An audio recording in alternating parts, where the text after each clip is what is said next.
The size of your thinking determines the size of your life. Not your talent, not your resources, not your circumstances, your thinking. Most people are living inside a box they built themselves, and they do not even know the box exists. They have capped their own potential with a ceiling made entirely out of limited thinking. And the frustrating part is that the ceiling is not real. It never was. Today we talk about what it actually means to think bigger and grow wider, and why the life you are capable of is almost certainly larger than the one you are currently living. Welcome back to Thinking and Growing. We have been building through this series one layer at a time. Intentional thinking, mental obstacles, planting seeds, failure, purpose, gratitude.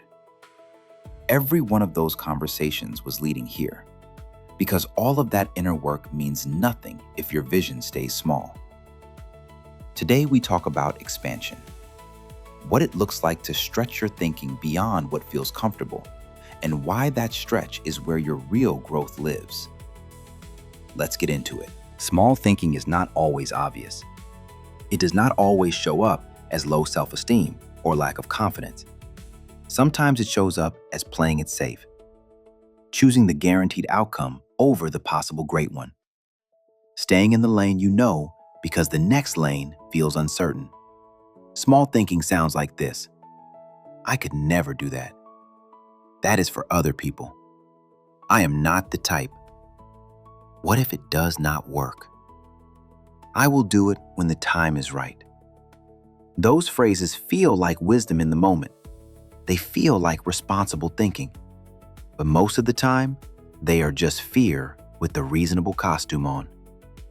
Small thinking also shows up in your goals. When you set a goal that you already know you can hit, that is not ambition. That is comfort. Real goals should make you a little nervous. They should require a version of you that does not fully exist yet.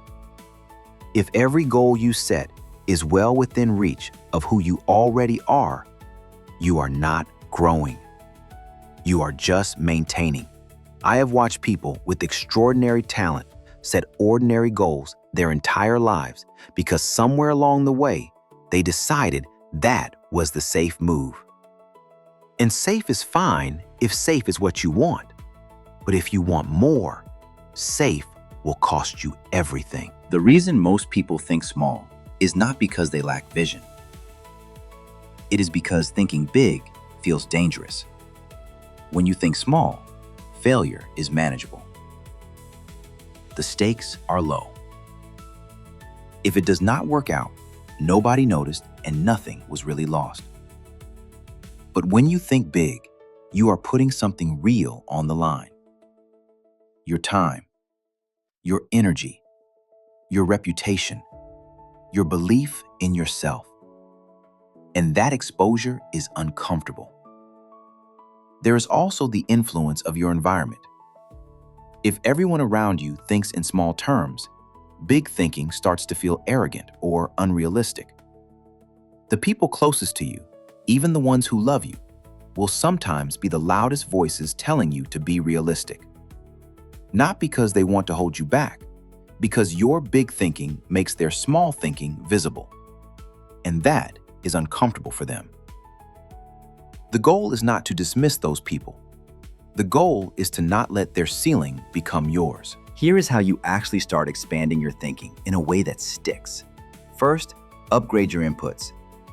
You cannot think bigger than what you are being exposed to. Read about people who built things you consider impossible. Study leaders who operated at a level that stretches your imagination. Spend time with people who are further along than you are. Your thinking will naturally expand to match what you are consistently exposed to. Second, ask better questions.